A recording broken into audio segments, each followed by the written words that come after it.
This is Viticulture, where we share conversations with makers, growers, thinkers, and doers, folks who cultivate a good life.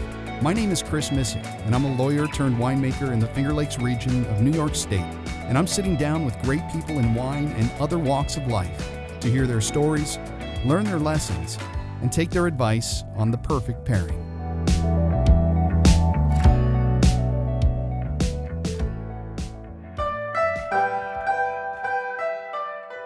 Today, I'm speaking with John Martini, who, along with his wife Anne, began planting grapes in the Finger Lakes in 1973 after a move to the region from New Jersey. John and Anne have managed to build a family-run brand with Anthony Road Wine Company, endured hard times and great times, and have crafted a legacy their 4 children and their spouses have a right to be proud of today.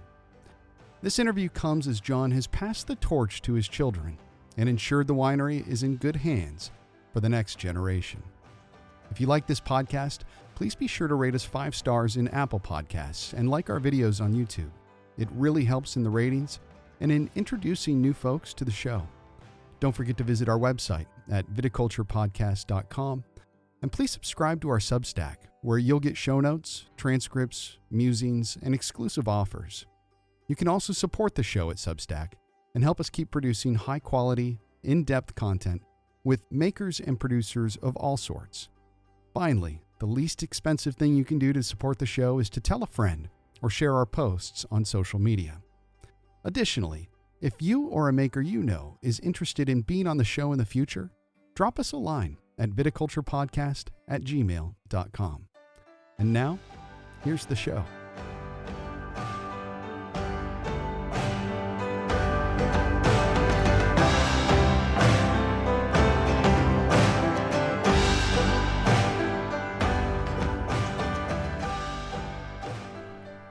Hi, and welcome to Viticulture. I have a very special guest today, a person who's been a friend, a mentor, and a real leader in the Finger Lakes wine industry with his winery, Anthony Road. I'm speaking with John Martini, and like I said, John, it's just such a pleasure and an honor to have you here, especially with COVID. You and I have not seen each other like we used to in the past. Right, Chris. So it's great to have you here. Well, great to be here. And this is coming on the heels of an announcement that I think is it's a big deal, because for decades you have been driving almost every weekend from the Finger Lakes to the Green Market in New York City, right, to sell wine and, importantly, to introduce folks to what Finger Lakes wine is. Yeah, it's been bittersweet these last 2 weeks, not going down. It was something that in the beginning it was more about making some money. As it evolved, in a sense, you're right, it was introducing people to New York wine. And initially, I have to chuckle about people's response to our wines, that all New York wines were theoretically sweet, and they'd taste them and go, oh, I guess they're not. And anytime there was an article about New York, or especially Finger Lakes wines, let's say in the New York Times, people would come by and say, oh, I saw an article about you in the New York Times. Well, it wasn't about me, but they saw the word Finger Lakes. And so it was interesting. But we, and I say we because others, and Anne would come down with me, and other friends would come down with me in the beginning to help out. It was an involvement of developing friendships, contacts. There were couples that we had come back up to the farm, stay with us for a while. I mean, it was just living. And Anne and I grew up outside New York City. Our parents, both fathers, worked in the city. So it was a comfortable place for us. I'd say to people, you want to come down to the city with me? Oh, no, I can't go there, And, they might have remembered the 70s when you really shouldn't have gone there. I mean, it was not an enjoyable place all the time. But it is now, and I enjoyed it. Enjoyed the friends, enjoyed as I said many times, the money was good, the show was great. Yeah. You see things in New York City that you do not see in Penn Yan or the rural areas of the state. I had the best of both worlds. I lived in the country and lived in the city and would stay down there. Ann and I, overnight, go to a play, go here, go there, go to a museum. For instance, when we hit our 50th wedding anniversary a couple of years ago, said, let's go to Italy to a cooking school, or let's go here, let's go there. We went to New York City for 3 days, took the train down, took the trains everywhere we had to go, and had a hell of a good time just being in the city and taking advantage of what they offered in terms of food and museums and botanical gardens and the tenement museum, which I had never been to before, which was really overwhelming. And so it was, I've not been to Shanghai, but as far as I'm concerned, New York City's the only one in the world. And you may not have gone to Italy, but you probably could have taken a cooking class at Italy. So. You're right. I could have taken one right up the street from Union Square. And doing Union Square for roughly 27 years, a little over 27 years. And then I did Jackson Heights for a little over 10 years. And the difference between the two, Union Square, certainly it is a neighborhood, but you would get people coming to that market from other neighborhoods. Jackson Heights is a neighborhood, and it's one of the most fascinating neighborhoods probably in the world, because I think somebody told me there's 127 different languages spoken there. I don't know if there's that many languages spoken in the world, but it's a melting pot of people from all over, every culture, every ethnic group. And you would see them, and to tell you the truth, you wonder, why? They seem to be getting along. Why can't we as a world? Yeah. But really, again, interesting people who, the advantage of a green market, in a sense, is not just that you're selling your wares or people are buying them, but you have a conversation. How did you grow this?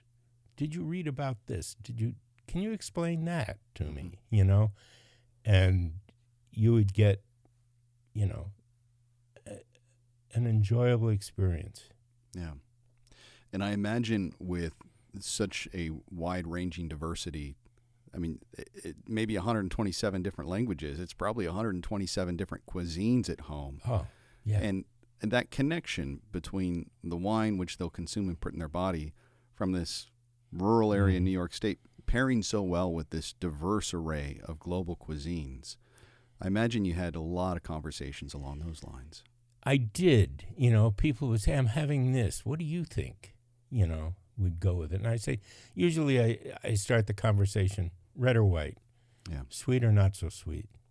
And certainly now I got the individual's preference. Yep. Okay, now what are you having? I'd go this way, I'd go that way. Speaking of the cuisines, I mean, I was going to, Ann wanted to make some, I'm trying to remember what they're called.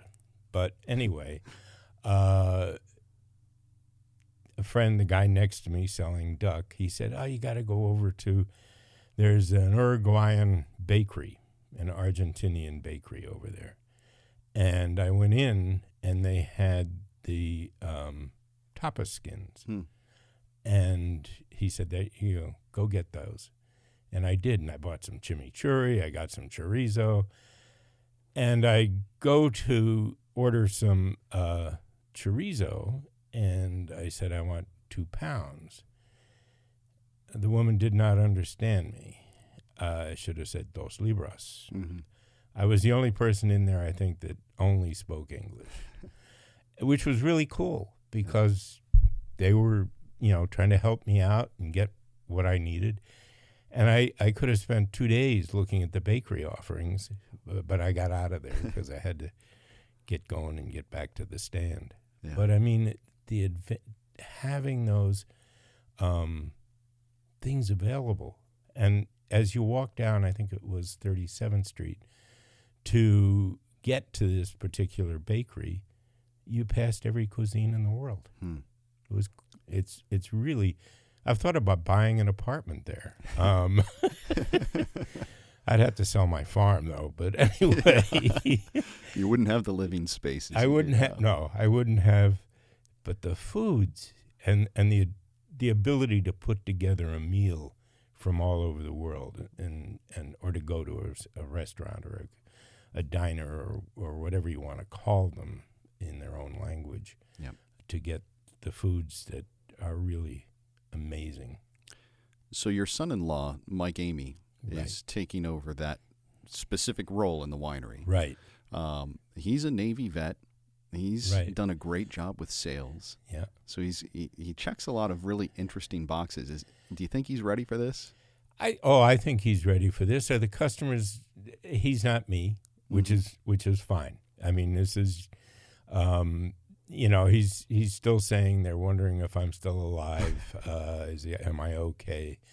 And of course, he tells them, yeah, he's fine, he's okay, just getting old. But he will bring to it a totally different experience for the people, but a good experience. Yeah. He has a background, as I said, he was in the Navy for, 12, 13 years. He was a Navy diver. So, I mean, he's done things that people can't imagine underwater and how deep and stuff like that.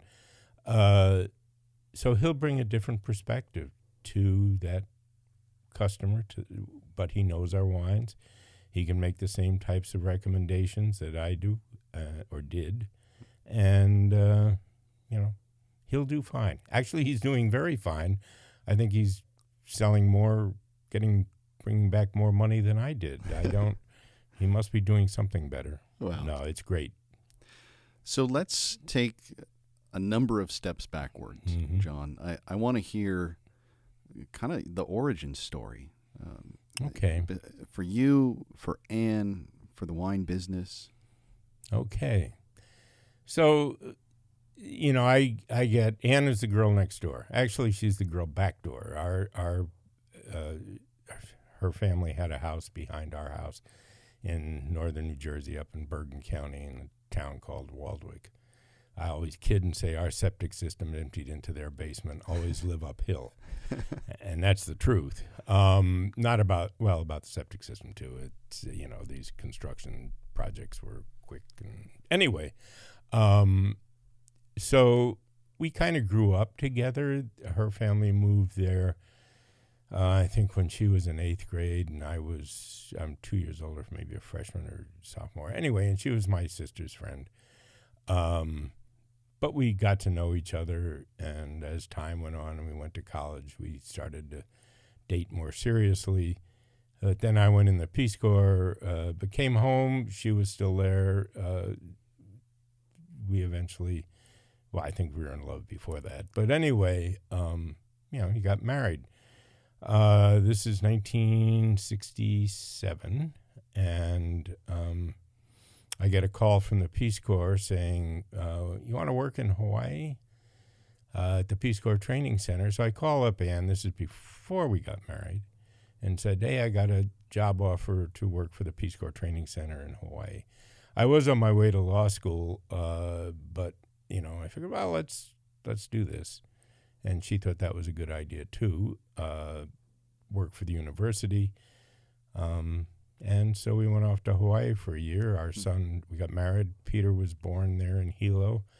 And we spent a year on the Big Island, enjoying its fruits and sunshine. But we lived in Hilo, or the Hilo side, so that was the wet side, as opposed to the Kona side, which is the dry and beach side. But we enjoyed it and came home back to Rochester, where Ann's parents were. My family was in Jersey, and was going to go on to law school, but Peter was born, and Ann's dad had a business. He said, "Oh, you can work for me," and so we said, "Okay, yeah." My life goals have never been that strategic, I guess is a word. Somebody says, why don't you? And I go in the Peace Corps. I said, oh, okay, I'll do that. I mean, that's kind of the way my life has been arranged or driven. Try something. And so we go to work for Ann's dad. This is a company that works on ozone generation and purification, water purification with ozone. They sold it to W.R. Grace, Davison Chemical Division. I went with it. But we had friends back here in Geneva, and, we'd come back up because Ann's family was back up here. And one of the good friends said, you know what you ought to do? You ought to quit your job and grow grapes. Having grown up in North Jersey, not growing anything, I said, oh, yeah. Ann, what do you think? And so his name was Fred Lewis. He was working for National Bank of Geneva. And so we came up here. Fred had seen this piece of property. Taylor Wine Company said, because they were looking to expand grape growing in the region, now this is good land for it. So with Fred and his wife Mary Lou, Ann and I bought the 120 acres of land, 100 acres. We added another 20 later, and started planting grapes, something we knew nothing about. I quit my job, so I get back up here with no income, and Ann's brother was working at the experiment station, and he said, there's a job offer on the wall here. So my background is science and primarily chemistry, but no actual specific degree. And so I got a job there working for the analytical lab, analyzing feeds and fertilizers and stuff like that. But it gave us a salary, it gave us health insurance, but it also gave me, working at the station, and I call it the station, is now Ag Tech Park or something like that, appreciation for research. And in our situation, grape research specifically, but how important it is to keep moving the dial for research. Can we grow something better? How can we grow something cleaner? How can we grow something more tasteful, more crunchy? What do people want? And how do we put that, in a sense, through breeding? And I'm not talking about GMOs. I'm talking about traditional breeding, crossing this cabbage with that cabbage and ending up with a cabbage that is a little taller, so you can use a machine to harvest it. Yep. Get it on a stem that it doesn't really have, but just a little one, and the knives can come underneath. Subtle things like that people don't think of in terms of what does research do for you. It makes something a little easier to harvest, a little easier to grow.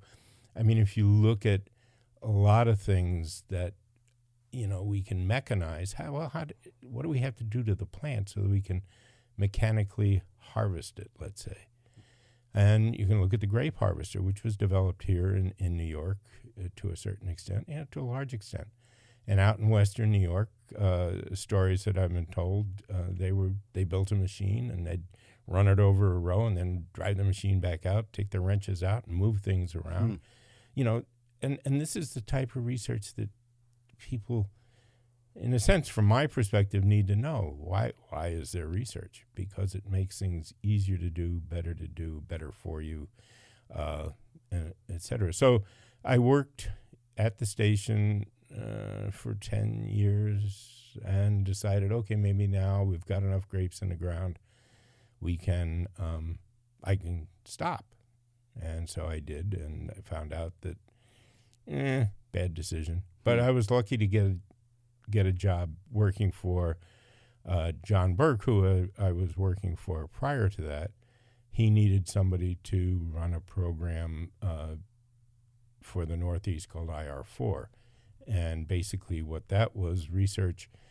It was not so much, it was research, but it was also collecting data so that we could approve a pesticide for use on what were then called minor crops. Now they're called specialty crops.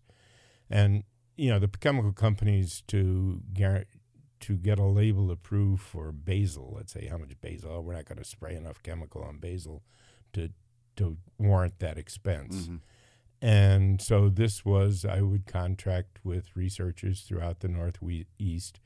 Let's take blueberries in Maine and spray the crop according to this protocol. I'll come up and collect the samples, take it to a lab, we'll analyze for pesticide residues, and then submit that data to EPA. EPA would take that data and say, okay, we're going to, with the other data that the chemical company had provided,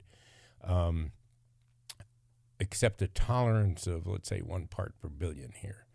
But they're off by 1,000 because, I mean, they shift the 1,000 so that they know that 1 part per million could be harmful. We'll only accept 1 part per billion. And so that's how that developed. So I did that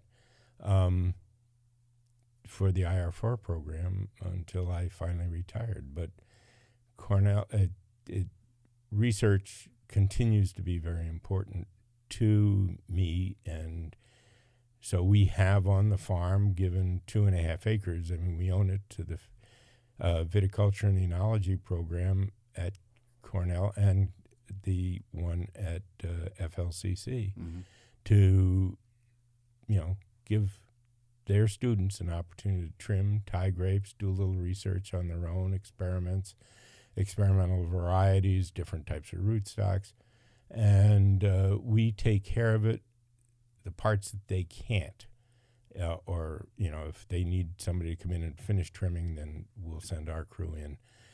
Pete our son, who now manages the vineyards, will spray the crops as needed, and help out in any way we can. Just one small example from that. I remember being out there a couple years after the Marquette had been planted, and treating Marquette with a trellis like VSP wasn't working very well. And who would have guessed umbrella Niffen was working better for it? Right. But that didn't impact just this little corner of the world. That impacted a lot of Marquette vineyards throughout the East Coast.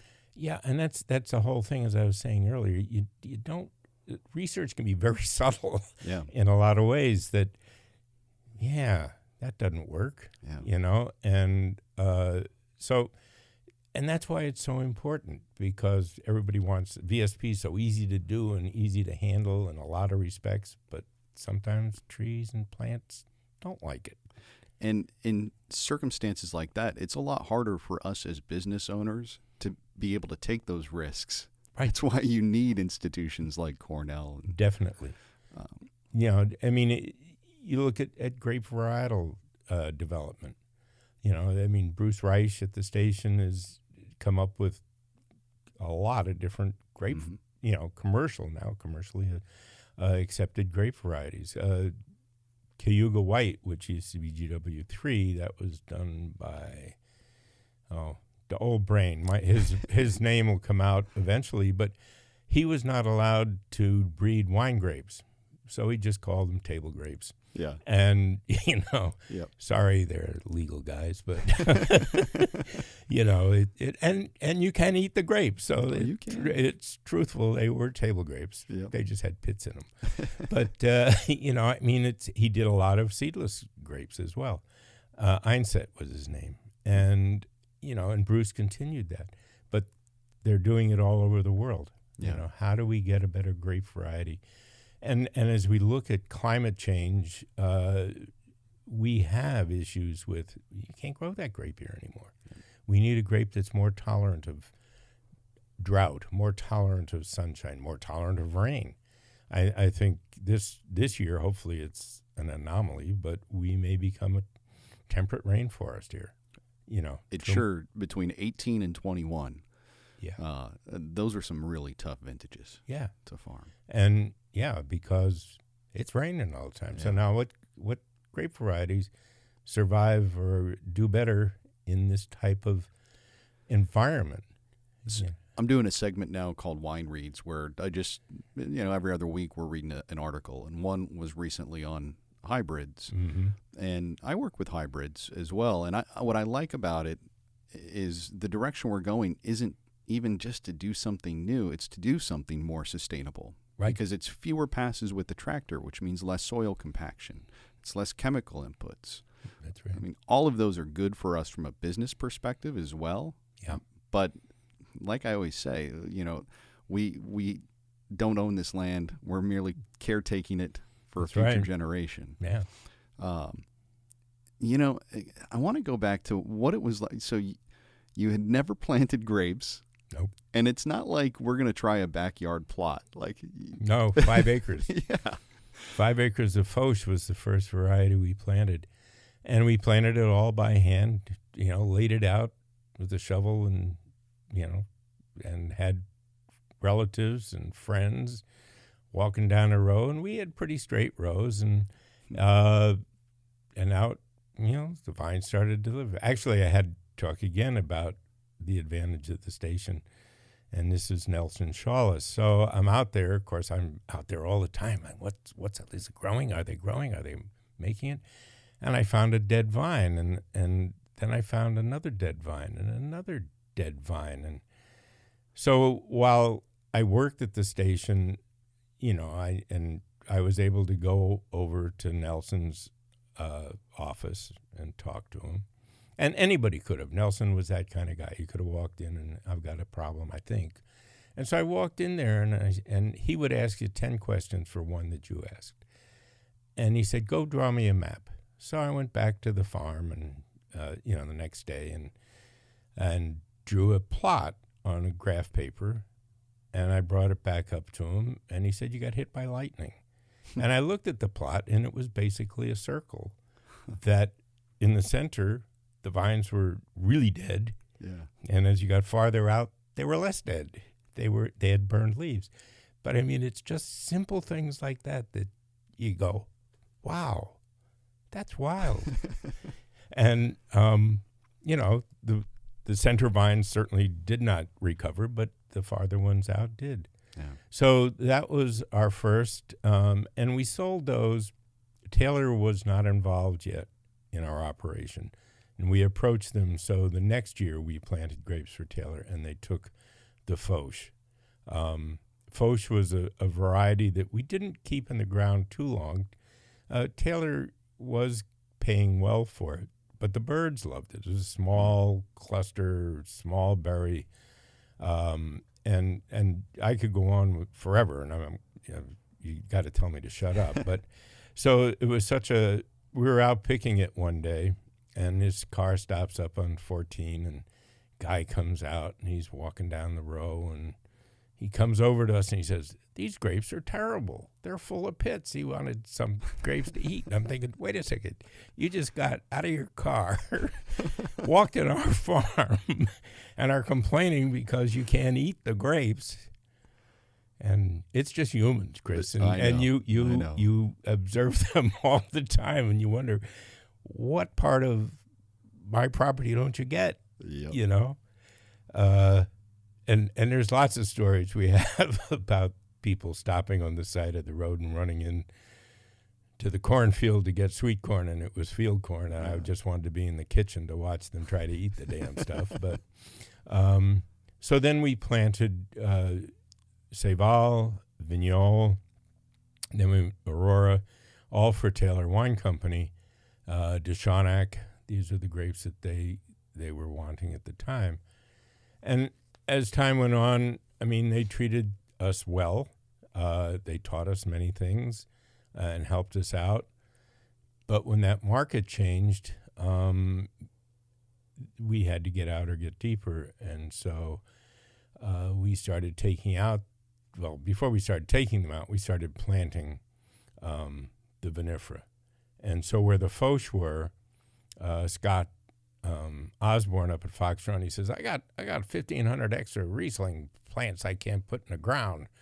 And do you want them? And I said, yeah, I'll take them, because now we had kind of decided we were going to have to go vinifera-wise and put those where the Foch were, and then started adding onto that block with more Riesling. We planted Chardonnay, we planted Cab Franc, and continued to expand into the vinifera varieties, Pinot Gris, Pinot Noir, and continue to do so to this day, so that right now we manage roughly 95 acres of grapes that include Pinot Blanc and Gruner, and in 2 to 2.5 acre plots of some of them, just to see how they'll do, what's the market for them. I think, as we kind of alluded to before, with climate change, we're always going to be changing what we can grow and how we grow it. Yep. And it's part of, again, getting back to research. How do you grow this well? Yeah. You know? So planting in 73 was sort of a precursor to a sea change in the Finger Lakes wine industry. You still had some of the old big houses back then. You didn't have a Farm Winery Act. Right. And really, right as your vineyard was coming into production is when Shit hit the wall. Right. Buyers dried up. Yeah. And so we ended up hauling our grapes down to Long Island, anywhere we could sell grapes. And we survived, and we reached a point where we either had to get out or get deeper. Yeah. Because, Dr. Frank had, said, vinifera is the only way to go. It's not the only way to go, but it was a way to go because the market was there. I think that's part of, what you have to be aware of as a farmer in any business. Where is the market going? Where do people want to go? And so, certainly Riesling. Now, did we think Riesling was the greatest grape in the world? No, I just happened to get a call from a friend who said, I got some Riesling vines, and let's put them in the ground. And I think in hindsight now, very good decision. Riesling has taken the Finger Lakes out into the world. Yeah. And in a good way. I think in the beginning, when a lot of us were planting Riesling and making Riesling, we might have been trying to make it in the cellar more than to make it in the field, but it never occurred to us that the Mosel and the Rheingau Rieslings don't taste the same. Why should ours taste like the Rheingau or Mosel? And so we began to make them in the field in a way, let the grapes make the wine, which is what you should always do. Yep. Grow good grapes, let them make the wine. The consumer will come to you or not. Yep. And they certainly have with Finger Lakes Riesling. But is that the only grape we should grow? So we put in Cab Franc. Oh, man, there's times when I think I put too much in the ground. Now I haven't got enough in the ground. Yeah. And so we're learning how to grow the grape, how to grow it well, and then let the grape make the wine. And winemakers, I tell people every time I'm taking them on a tour or something like that, I said, if you give 5 winemakers exactly the same grapes, you will get 5 different wines, because you can leave it on the skins longer, you can do this, you can do that. There's all types of things that a winemaker can do to get where they want to be, and it's really neat. Yep. But you got East Seneca Lake and West Seneca Lake, different Rieslings, because it's the Lower East Side, they've got the afternoon sun, we don't have it. So their grapes tend to be, from my perspective, a little fruitier. Ours tend to be a little more minerally. Yep. And it's location, as every real estate agent says, but every farmer says too, And I think you have a really interesting perspective on this, because farming the Nut Road Vineyard, you provide a lot of fruit to, I'm guessing, dozens of wineries. I know I've worked with it. Yeah. Oh, no, right. Dozens of wineries. Yeah. So having the chance to know that site, but then and to know what wines you're making, to see these different expressions and all these different decision points. Right. And I want to piggyback on one other thing you'd mentioned. I too love Riesling. I get frustrated that more people don't. And more people are only exposed to really sweet styles. Yeah. And I've thought back at how I kind of wish the focus would have been on Chardonnay from the beginning. But, I've come around on that a bit. I've been studying so many other small regions in the country, And there, a lot of these regions are making amazing wines. You think of places like Texas and Idaho, Sure. even in Tennessee. Those producers haven't really, at least from the outside looking in, coalesced like this is our varietal of white and red. Right.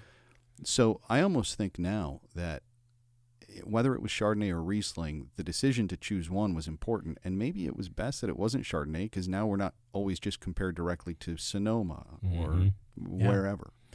No, you're right. It's a very versatile grape. Mm-hmm. And, speaking about, all Rieslings are sweet, I mean, that's what I always got. I'll say got because earlier on, people in the green market would come to me and I'd say, oh, you got some Rieslings here. Oh, they're too sweet, and I said, no, taste this. And they go, wow, that's dry. And, it has our best-selling Riesling down there is our drier Rieslings. Yeah. And same as, out the tasting door and a lot of, we certainly sell plenty of off-dry, we'll call it, because they're not that sweet. You need the acidity. You need the balance to make a wine, very palatable, very supportive of the meal that you're eating. And, so I kiddingly say the Germans sent us all their sweet ones because they figured, we drink Coca-Cola over here. Yeah. They can drink that. And kept all the dry ones home because there are dry Rieslings in Germany that are, almost zero residual sugar. And that's, their style. Yep. But it's a very, for several reasons, it's easy to grow is maybe the right word and the wrong word, but it grows well consistently. It produces a crop here consistently, and it has a range of use from dry to Trockenbeeren Auslese. Yep. And in 2008 this is crazy to say, we had a great botrytis year. Botrytis is the mold that dries up the berries to make them look like raisins. And we made a TBA with Riesling that won a gold medal in Alsace. And they get to over there, they wonder, what in New York? How did this happen? Yep. And Johannes, our winemaker at the time, who made the wine, happened to be over there judging other wines. And when they got to the end of the tasting, competitions, they put all the wines out there for others to come and taste. And he said all our little bottles were gone. But, it's a tribute to him, but also to the grape, Riesling. It can do amazing things. Absolutely. So I've got one small question before we move on. And I've always thought about it as maybe just an irony, but you named the winery Anthony Road. Right. Because it's on Anthony Road. Yes. I believe it was 1919, Cornell published a treatise on how to grow vinifera in the Finger Lakes. And they listed a number of different varietals that they recommended could grow well here. The gentleman who wrote that, his name was R.D. Anthony. And I just always wondered if there was some connection between that Anthony and the property. No, the property, the story of the property is a story in itself. It's a World War I story. It's a Spanish-American War story. Bill Anthony, who had the farm at the end of the road, was a son, and I think his father's name was Bill as well. His mother was from the region. His father saved the captain of the Maine when it was shot up in Cuba. He was his two daughters, Alice and Fran, who loved the fact that we named it Anthony Road Wine Company, they christened one of two destroyers built in Bill Anthony's name. Wow. And he was an interesting person who imbibed, as I've read, a little more than he should have, and ended up passing early, and his wife and young son moved back to Yates County and started the farm. Was at the end of the road. Wow. Anthony Road. Yeah. It's, in a way, it's kind of emotional for me because it's a story. Yeah. That how does this happen? How does anything in life happen? And it's never simple. No. You know? So that's how, it's not R.D. Anthony, it was Bill Anthony, and he stayed on board and rushed to save the captain of the Maine when it was blown up. Unbelievable. Yeah. There's so many pockets of stories Yeah. like that Go that on. you just don't. I mean, I've been here for 10 years, Yeah. and the first time I'm hearing that, John. That's a great one. And I just learned about it a couple of years ago. A newspaper article had the thing about Alice and Fran christening at the Maine boatworks. Yeah. One of the destroyers named for their grandfather. And yeah, it's way cool. Yeah, it is. It really is. So you've had different winemakers over the year. Mm-hmm. Currently, it's Peter B. Kraft, Right. making some great wines. Yeah. Johannes Reinhardt, Right. who is a strong mentor of mine, came to you directly from Germany, right? So again, how did we start the winery? So we'll start a little bit back there. Yeah. And as I said earlier, in the late 70s, early 80s, into the 80s, our markets are drying up. We got to get out or get deeper. Good friend, family friend, the Wilburs, and Derek and Ann and Donna and I mean, we would get together in Lloyd's pub. And one night over wine and conversation, what do you say we start a winery? And so Derek was working, I think, for Widmer's at the time. And okay, let's do that. And so the four of us worked together to put together Anthony Road Wine Company. And Derek was the winemaker. Donna and I retained our jobs. Ann was the grape grower, the helper outer. She personally crushed the first 20 tons of grapes in an old apple rack and cheese apple press that we had. And That's a lot of tonnage for something like that. in a rack and cheese press, yes, Yeah. because you can only put a bucket full in each rack. But we converted the machine shed that we had to a winery building. I found stainless steel tanks down in a scrapyard in New Jersey that were used by Colgate-Palmolive, if I'm ready, for soap fragrances. So these are the oval tanks, but they held liquid. Yeah. And we started to put together the Anthony Road Wine Company. And, so Derek, that was 80, 90. We opened in 90 with the 89 crop.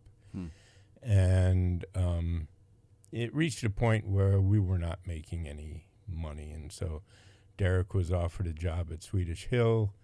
He took it. We bought him out. We were partners, so we bought him out.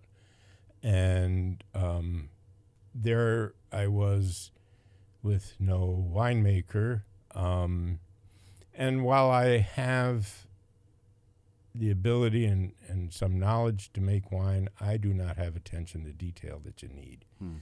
And so I started to reach out. Peter Bell at Fox Run said, there was this guy working for Dr. Frank, Johannes Reinhardt. He says, he'd be a good addition to this area. And at first I figured, I had a couple of people I knew that had contacts in Germany and somebody in Australia that I sent out information looking for a winemaker. And we didn't go to California because their system was not as variable as ours. Hmm. And so, but Peter mentioned Johannes, and he said, maybe I have his phone or I can get it. So I called him up, and he was back in Germany. He was not working for the family operation. He was working for another winery, and he said, the good news, he spoke English. I didn't speak much German, didn't speak hardly any German. And he wasn't sure, but he called back, and he talked to Anne. And so I called him back, and I said, listen, we'll fly you over here. We can talk and see what you might want to do. So he came over, and we never talked about the wine he drank or how he made wine. We just talked about philosophy and of life, I guess is the best way to say it. And he said, okay, I'm coming. And so he did. So it was, I think, from our perspective, saved our ass because he cleaned up our vineyard operation in terms of how he wanted the grapes grown. He, gave us direction in what grapes we should be planting and how to use them. And he made really great wines. I think that the other thing he did, he is very collaborative. So he worked with Peter. He worked with many other winemakers here in the area to grow our businesses. Yeah. And so his goal was always to have his own place. And so he bought the land across the road from us. And so our assistant winemaker at one point was Chris Gerling. And sorry, Chris, for the hesitation. I was going to give you a different first name. And so we were growing, and this young man came up from New York City, Peter B. Kraft, and I tell people anywhere in the world, if you're interested in the grape business, at harvest time you can get a job. You need hose haulers, tank cleaners, you need press deck people, and so if you want to get your foot wet, and I mean that literally and figuratively, Yep. You can get a job anywhere in the world, growing, working for a winery, and get an idea of, is this for me or not?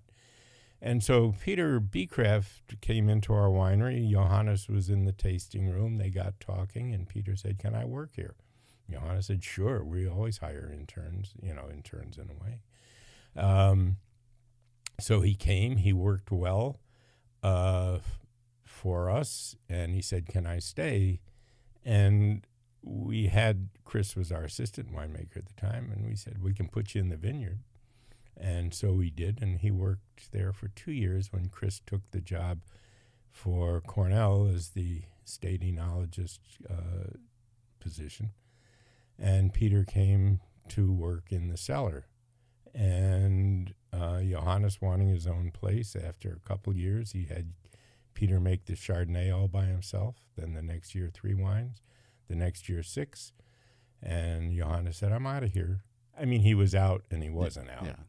But and Peter has attention to detail that I do not have. He learned a lot from Johannes, but he has his own style. Yep. And I am not a micromanager. My mind is too flighty. And so I tell Peter, just as Johannes and Derek certainly, this is your house, Yeah. You're the winemaker. You make the decisions until you really screw up. You're the winemaker, and I'm counting on you. We're counting on you, and it's worked. Yeah. It was a really kind of classic Johannes style too, a very structured passing of the baton. Oh, yeah. And with that, Peter has introduced a number of different styles, approaches, experimental techniques. Right. That I think fit. A lot of this happened around the time you changed your labels, and it was sort of a new face, new ideas. So I've been happy to watch that progress. Yeah. The kids got involved. Yeah. The label change. So we have 4 children. Peter was growing the grapes. Our 3 daughters were off doing other things. And Ann and I are and continue to get older, and what's going to happen. And so we would have family meetings, and what do you want to do? And Peter wanted to stay in the family. The girls, to a certain extent, were somewhat ambivalent, but in family dinners, yeah, let's give it a shot. And so Sarah came into the operation, and Liz to run the tasting room, Sarah to basically run the business. She was the dietitian at the hospital, so her background had nothing to do with accounting or financial management, but she has attention to detail that I don't. And so they started to get involved, and we said, you might want to look at a label change, and Sarah found through our label printer a designer up in Toronto, and he sent down 5 concepts, and she picked one of them, and there was no turning back. I said, Sarah, that's not a wine label. You can't read anything. And she said, but you can see it. Yeah. And so that change happened. And now our 3rd daughter, Maeve, will join the operation full-time in January. So all 4 of our children have come back to the farm, which they said they would not have done when they were younger, and having to get up early and go pick up boxes or drop boxes or pick up, whatever they had to do. I mean, Maeve and Elizabeth were born not on the farm, but after we had started the farm, and, spent their early years in the back of a pickup truck or in the back of a Jeep and a playpen while Ann and her crew were out trimming and tying grapes. Yeah. So, people say to me, what's the neatest thing about having a winery? Because everybody wants to have a winery. That's really cool. Our 4 kids are here, yeah, and our family's all here. And our grandchildren have worked in the tasting room, in the fields. We don't have expectations that they will come back. We didn't have that for our children. And if it works, it works. If it doesn't work, we move on and they move on. I'm not worried about it. One of the things about farming that is frustrating to young farmers is I've watched 80-year-old fathers not let their 50-year-old son make a decision. Yeah. And it's hard because it's hard work and you need to be involved and let decisions be made that may work or may not work. And, you can get past it, but you've got to give responsibility. And so, I'm lucky that's the way I look at things because I've seen too many other ones be totally depressing. Yeah. Yeah. I think that's a pretty neat testament, though. I mean, when you think about what you were able to grow over the last 31 years, there's a chance, there isn't a chance, you probably felt in those early days like this isn't going to work, More than once. Yeah. It is interesting, but I think that's one of I call it the joys of agriculture. It challenges everything you can do.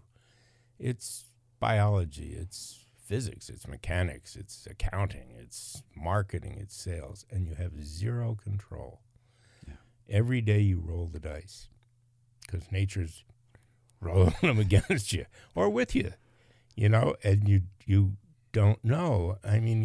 We see most recently in Kentucky and in the Midwest horrific pictures that you can't control. No. And so when it works, you don't have to smoke anything to feel good. Yeah. You have a joy. I grew that, and I don't think it's important whether it's corn, grapes, apples. You got a good crop. You made it through the year. You paid your bills. And it gives you a personal sense of success, honor, whatever you want to call it. What do you need? But you beat the system. Yeah. And that's, and I don't, beat the system sounds like, you're gambling. Well, you are, but not in the sense that you're stepping up to a roulette wheel and putting down your chips on a spot, or pulling a lever. That's too easy. Yeah. It's a little and you more still lose. It's a little more like playing the field. Yeah, right. Right. No, Crap I mean, it's really when, in the market, here you're talking to people that are enjoying your product and wow, you really like it, huh? Yeah. That's very satisfying. And you're going to pay for it? That's even cooler, So, yeah, it's not something I ever thought I'd be in. But it's something I'm glad I did. And I, the people we know across the country, we have good friends in California that have 40,000 acres of grapes. We have the same problems. Yeah. We have dinner together. They got 22 pickups. We got one. But grow good grapes. Yeah. And I have a brother in the business in California, which is really kind of weird, two guys growing up in North Jersey and ending up in the wine business. But, it's a neat operation. And as I said, when it works, and people want to be you, that's cool. Yeah, well, I had a doctor he was in a hospital east of Union Square, and he'd come over every couple weeks. And he says, he eventually told me, I'm a cardiologist, I'm head of cardiology over there, but I'm getting old and I don't want to look over people's shoulders, so I'm thinking of starting a vineyard and a winery. And I said, so I'd answer questions. And I said, if you really, want to know more, you can come up and visit. I'll take you around and show you my books. He came up, I showed him around, showed him the books, never saw him again. And but I had another guy, an acquaintance, that this was even weirder. So in the green market in Union Square, they would have a harvest in the square. And this was all the restaurants in the neighborhood would come and prepare food and people would pay. And I would initially, so being a winery there, I was invited to pour wine and others too. So this guy comes down and we're talking, and he says basically the same thing this doctor said. He says, well, I'm a judge. I'm a federal judge. I used to be a representative for New Jersey, federal rep in the House of Representatives. But, it's time to move on. And I've got this property in North Jersey. I'm thinking of planting grapes. And so he started asking questions, and I answered them. And it turns out the conversation started because we were born in the same hospital in Passaic, New Jersey, St. Mary's. And as he leaves, he gives me his card. I give him my card. We have the same surname. He's Martini. I'm Martini. So I think his name was Jim. And he was, a representative in the House for New Jersey. He became a federal judge. So I saw him a couple of years later at another function. He said, I'm going crazy. I can't find anybody to help me in the vineyard. I can't get this. I was going to plant 30 acres. I got 5. I still can't do it. It's terrible. But anyway, I mean, it is weird, but he's 5 years younger than I am. We were not born on the same day, but it's, yeah. That is. It is funny how small the world can be brought down at times. Yeah. Right. I mean, and you encounter this all the time. Céline Lesueur was born in southern France in the hospital where my mother-in-law was a nurse at the time. And it's just all these weird connections. Yeah. What is that thing? There's 6 degrees of separation. There's not 6. It's like 2, or maybe 3 at the most. Yep. I mean, it is. You again in the market. You're talking to people, and all of a sudden you got a relationship that's, like you just said. Well, and I forget what it is, but even with us, John, Yeah. my mom grew up in the 10th Ward in Right. Rochester, and did she know Anne, or they had? Her Anne's cousin, Yeah, Mary Angela, was my mom's best friend was growing your up. mom's best friend growing up. Right. And yeah, so I don't know if your mom, she might have been aware of Anne's family, because Mary Angela's mom and Anne's mom were sisters. Yeah. Yeah. And Mrs. Reeves. yeah, Right? no, that was someone. that was somebody else. So she was, now I can't remember Mary I know. Angela's. Don't get old, We're Chris. going back. Yeah, right. Oh, God. Craig. Yeah. Yeah, that's right, Mary that's Angela right. Craig. Right. That's right. And yeah, they were the Moynihan sisters. Yeah. Yeah. No, it is a small world, and yeah. So we've done a lot of great reflection on the past. This is a turning point in a way for you as well. Mhm. Right. And more things are changing in the business. And also in light of the fact that you've done so many different collaborations. You and I Mhm. tried one that closed Right, fairly recently. right.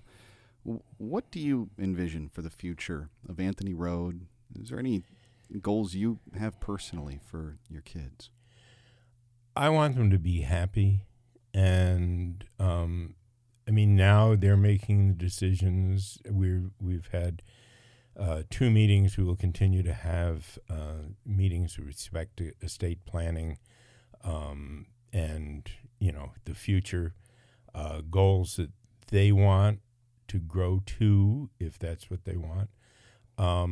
Then, if it falls apart, how do we fall apart happily? Which is something that you have to talk about. Yeah. And so we've started that series of conversations. I remember, and this was, again, our friends with 40,000 acres in California. They, as a family, have gone through the same process that they convinced me was very important, in terms of, and very emotional. Yeah. How do you pass it on? And how do you pass it on comfortably and successfully? And so that's where we are right now. We actually had a meeting yesterday afternoon on these very topics, establishing, who Anthony Road is, what's our mission, what are our goals, these types of things, what describes us best. And now to move on from that, how do you take care of mom and dad, Yeah. in this transition period, and, for Ann and I, how do we back out? And we are. What do you need us to do? Then we'll do that. But, you guys are driving the bus. And, I'm optimistic. I'm optimistic about the future of grape growing in New York and the Finger Lakes in particular. I'm optimistic about the amount of research that is being done to try to make the future better for all of us. I'm on the National Grape Research Alliance. I represent New York State as one of the members of the board. And this is an organization of what research does the grape industry need, who can do it, and where's the money. And that's all grapes. It's not just wine grapes. It's table grapes, juice grapes, and raisins. And, we don't always put them in the same pot, but they are all grapes. And we can look at research that benefits all those final products in terms of how do we grow them, how do we use less inputs, how do we use less labor. Labor is becoming a bigger and bigger issue for everything. I mean, we bring in H2A people now because we can't find local labor to do the work. When we first started, Ann had a group of workers that would come and trim and tie the grapes, and a lot of times they would show up to work after their kids got on the school bus and leave before their kids got off, so that they would earn enough money to buy a dishwasher, take a vacation, do whatever they wanted. And she had a good group of primarily local women that would, work through the winter and into the spring. And then I would do the mechanical work, spraying and tilling and whatever else needed to be done.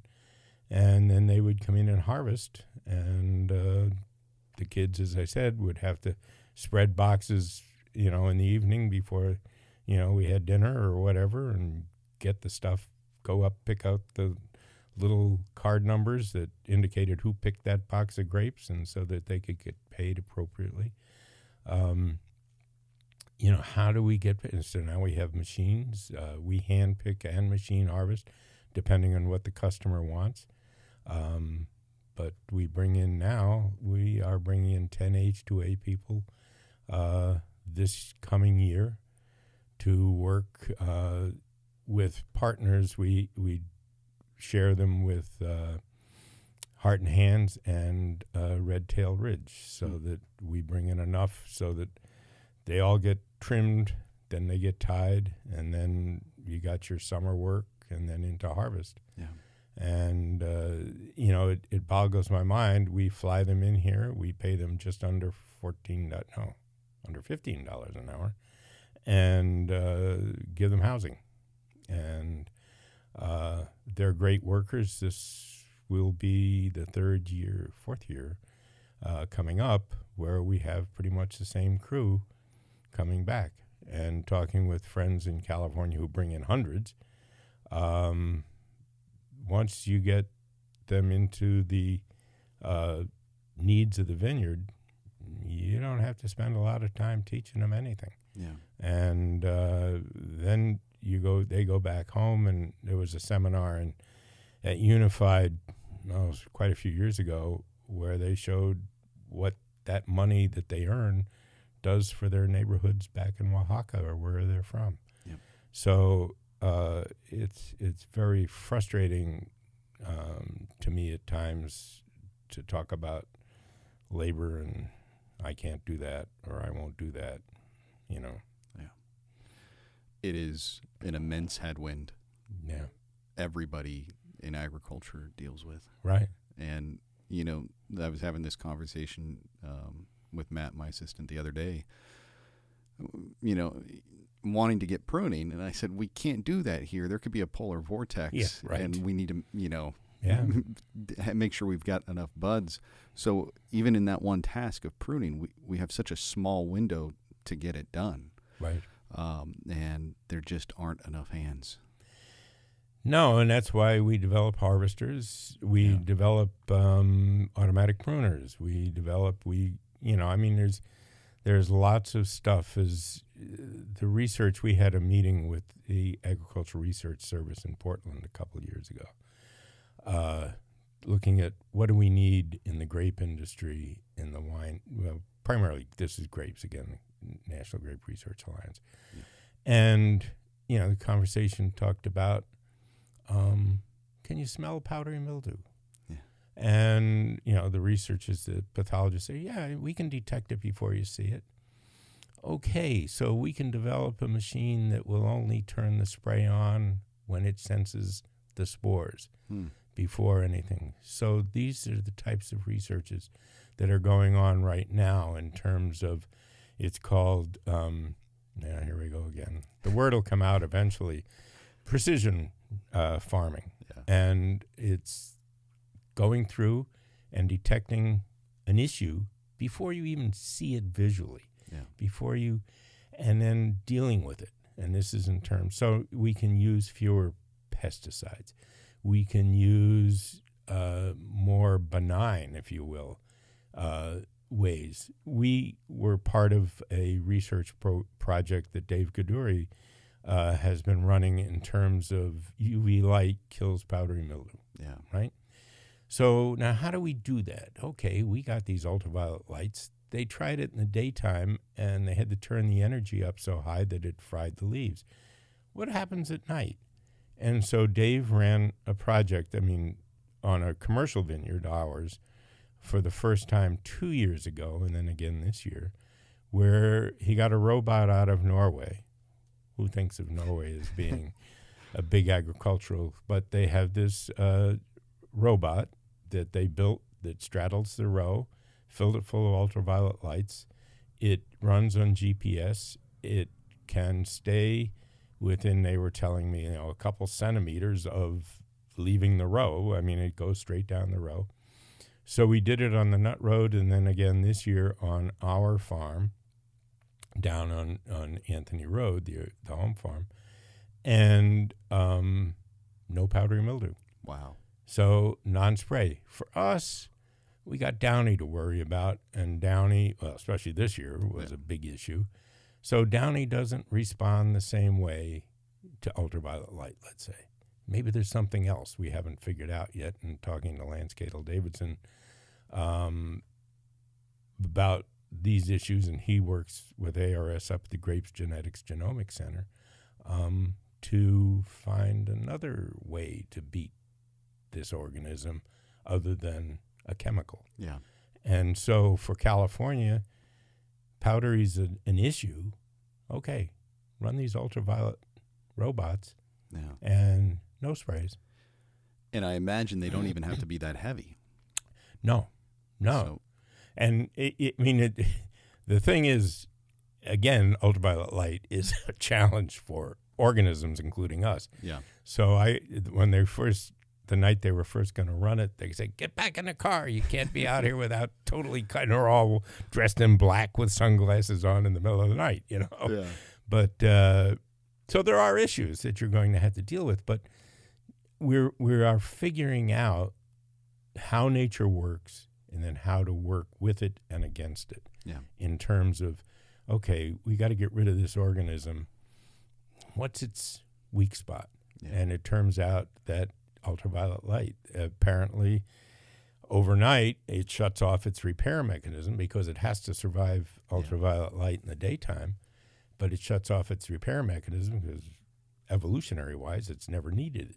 And it takes, so if you, now the thing is, how much can one machine do, and it's limited. Yeah. And how often do you have to do it? Maybe you have to do it once a week, because you don't have that chemical protectant out there. But, That's fascinating. no sprays. Yeah. And so there's a lot of other, again, Grape genetics genomics research, and this is a good piece of news. They are going to build a $65 million facility here in Geneva at the, I'll call it the Ag Tech Park station, and staff it with researchers looking at, all these little things that are much finer. You can smell powdery mildew. Can we get a sensor that does this, that does that, that tells you beware, or, anything that, so we can fix with less inputs in terms of, let's say, chemicals. But, and that's so important. So research, as I said earlier, is really important for my well-being and happiness, and so we support it any way we can. The downside of screwing the robot was that Peter had to eliminate powdery mildew material in his spray program, and so we had other issues that he couldn't control as well. But we were able to prove that, UV and downy, and so I think Dave's going to move it out to California where people will be happier. It'd be nice not having to worry about downy. Yeah, right. and so as I said, talking with Lance, they're going to start looking, okay, what's the downy's weak spot? Yeah. Where's its Achilles heel, if you will? Yep. All right. Well, I figure you were kind enough to bring a wine. Yeah. And this is what vintage? 2019 Vignoles, but it's different. So feel free to talk about it. So basically what I told Peter, this was 4 or 5 years ago, I said, Peter, poke at things. And so his pokes, we put a gray capsule on. So he skin fermented Riesling, he skin fermented Chardonnay, he barrel ferments white wines. He does different things, and he makes 25 to 50 cases of it, and we put a gray capsule on it. And we call them our poke wines or gray capsule wines. And so this is a dry Vignole, which generally, because of its high sugar content, is hard to make dry. Yeah. But I thought I chose this one because it's, it's the last hybrid that we have, and we kept it because the flavors it produces. It's not a grower's grape. It doesn't yield well. Botrytis is really easily, but it also brown rots easily. But again, getting back to UV light, there's evidence that the UV light, the robot, would take care of all that sour rot. Interesting. Yeah. That would have been helpful this year. Right, it would have been. And Bully Hill, they've been researching. They built their own UV light device, and they've found that it knocks out sour rots. That is awesome. And so, Vignole hybrid varietal. Oftentimes we'll push to try and get 22 bricks in Riesling. This can easily get to 24. 6 if 26, you're if you're not paying attention. Yep, but still maintains great acidity. Right. I think when we planted 74, so in all those years, I think we've only had 1 year or maybe 2 where the acid went below 1 or 10, whichever way you make that number work. Usually we harvest in 7 or 8 or 9, and this one is always 11 or 12. Yeah. I mean, so much generosity on the nose. I know. I mean, I like this wine with spicy foods, with, Thai food. We had it the other night with tacos. Make your own tacos. And it fits. It's a remarkable wine. Because you're right. You don't have Vignoles very often that doesn't just retain a lot of that RS. Right. There's a touch there, which is why you want to have it with spicy foods. But the broadness on the palate is... No, it's neat. Peter did a great job. Yeah. And 19 was a fairly high acid year. This is not out of balance at all. No. It also feels like a wine that is going to live nearly forever. I know we've actually opened more recently some late harvest Vignoles. They turned really dark brown. One was corked, but the other one still had generous flavors, and they were from 93 and 96. Nice. Yeah. Like us, we've gone almost entirely to screw cap as well. Yeah. And that's another one of those areas where you kind of got to educate some consumers, but it just is so much better for the wines, especially wines like this, where you want time capsules. Right. No, it's been it was a good decision. We eased into it and found the pushback got less and less. I had one customer in the city who would buy Pinot Gris every week, and then when we switched to screw cap, he stopped and complained, and he came back, and then he complained a little less, but he'd still buy, and now he just buys it. I mean, as I say, it's not as romantic, you pull the cork and pop, oh, mon cher, how about a glass of wine? Click, hey, honey, you want a drink? It's not the same. There's no pop romance out of, no longer pulling a cork. Now you're just clicking off the top and pouring a glass. But it protects the juice inside. No, it does. And, no more cork taint. Yeah. It's and we did try the synthetics, but we found the flavors from that after 2 years were disturbing. Yeah. Yep. Screw tops are, sorry, cork growers, but we still make sparkling. We still use. Oh yeah, no, we use them. That's right. But, well, this is a beautiful wine, John. Thanks so much for sharing it. No, thanks. I can't get at it. There we go. Oh. Yeah, these arms, they right in the way.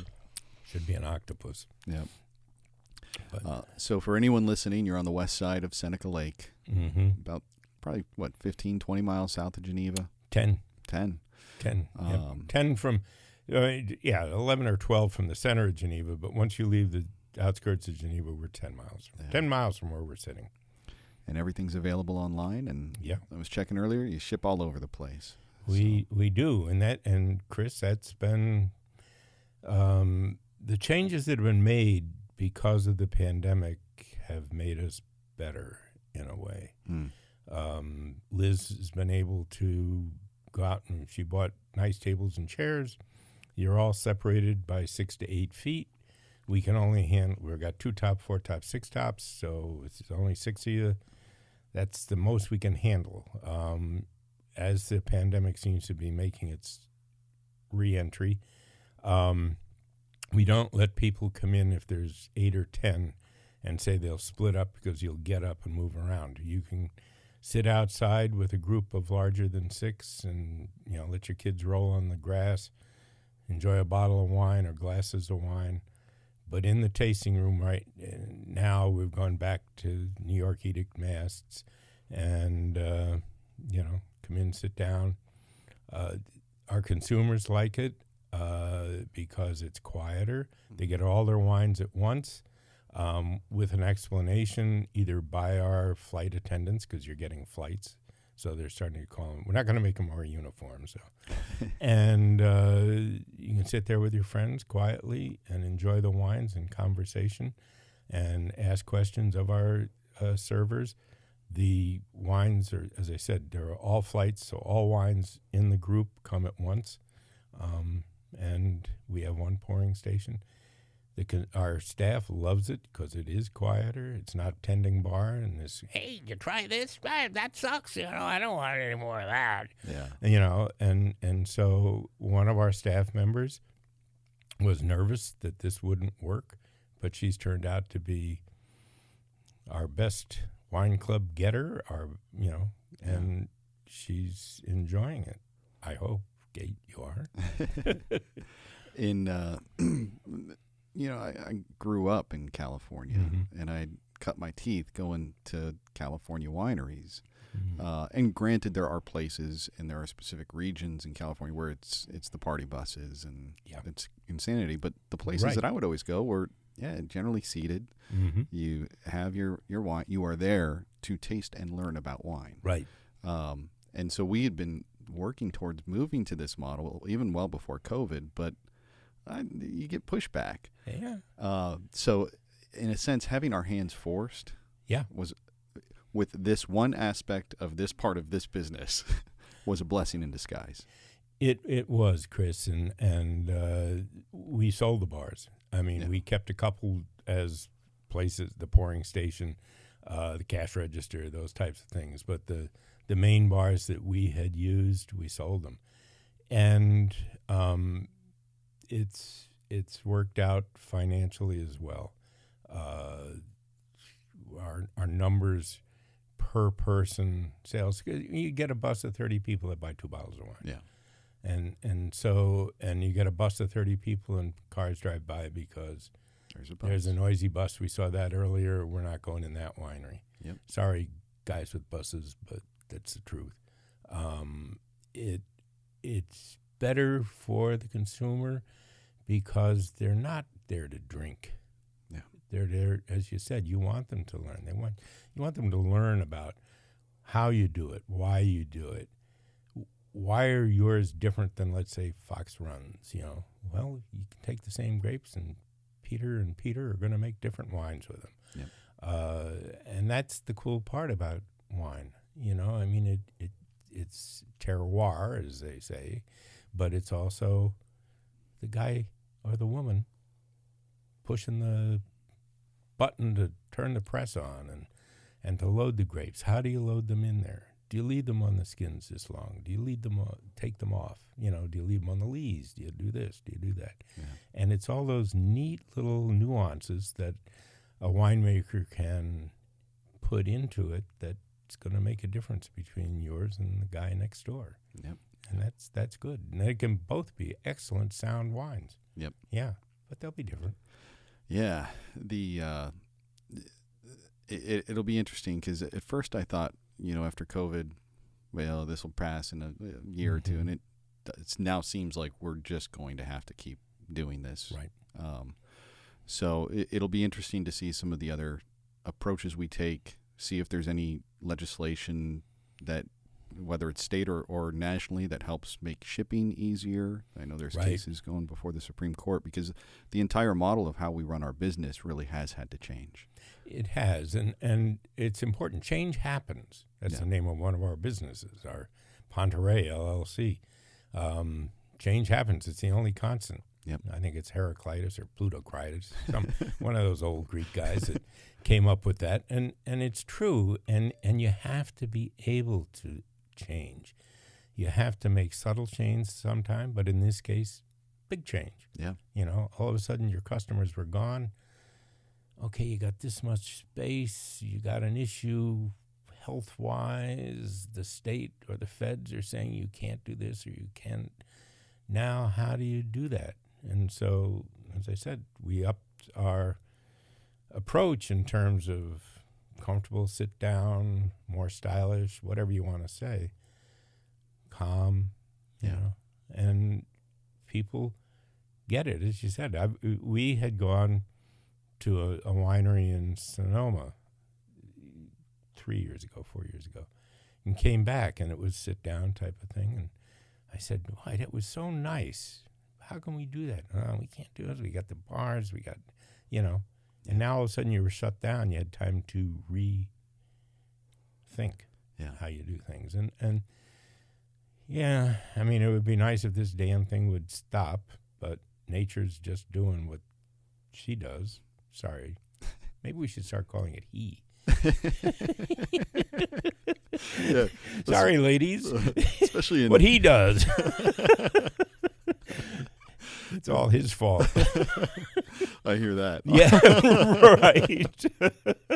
Yeah, it's interesting. We went over to Scott and Ruth's for dinner the other night, and Scott was making the mashed potatoes, and Ruth is telling him little things he should be doing. And I'm going, that's what Ann does. And she goes, yeah, I'm always telling him, don't you think you should do this? Yeah, okay. Yeah. As long as one of those things is make sure you get that cream cheese in those mashed potatoes. That's, yeah, right. That's the best ingredient. But how much? Yep. No, it is. And so, I mean, we're chuckling about this, but I think that's the neat thing. You go, and I tell people, you go to a restaurant and there's wine on the table and you see animation, you see happiness. Beer on the table, they're talking about sports. Spirits, they're not talking. Yeah. And there's something about wine and its production that leads to happiness, and it's not the alcohol. I mean, if it was the alcohol, you'd be drinking spirits. There's something about the ability of wine to make the food taste better, the acidity that cleans your palate, that every bite of food is hopefully as fresh as it was the first time. And you just relax and enjoy the food that somebody has prepared or you've prepared, and it's lighter. And so I'm not, we're not supposed to encourage people to drink, obviously, but it's not about drinking. It's about enjoyment of the food that somebody's made for you or you've made, and the friends you're with, and how to carry that on. All the dinners we used to have in each other's houses, and enjoy the different foods we'd each prepare. I mean,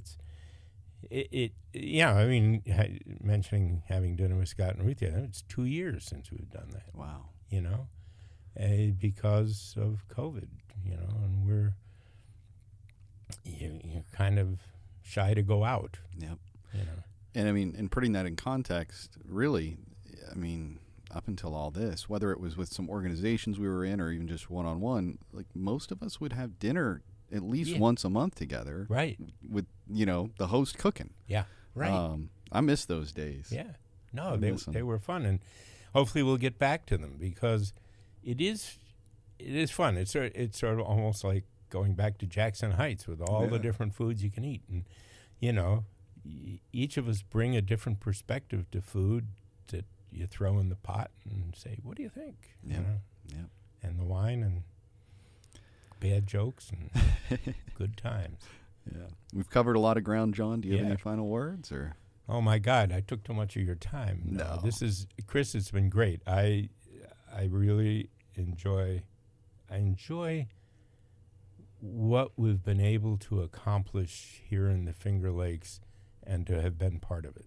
Yeah. You know, and that's, as I get older, I get more easily choked up, but Yeah. there we go. Well, there's a lot of good memories Hey. behind it. So. Yeah. Thanks. Well, I'm going to close this out. Yep. In the story of Finger Lakes winemaking and Finger Lakes grape growing, Anthony Road is an important chapter. That chapter is not ending. It's just going to be carried over with some new hands and the children. Thanks for tuning into Viticulture, and we'll see you next week. I hope you enjoyed this show. This has been Viticulture, where we share ways to cultivate a good life. Don't forget to visit our website at viticulturepodcast.com. Subscribe to our Substack, where you'll get show notes, transcripts, musings, and exclusive offers. And check us out on all the major social media platforms. Thanks again for stopping by.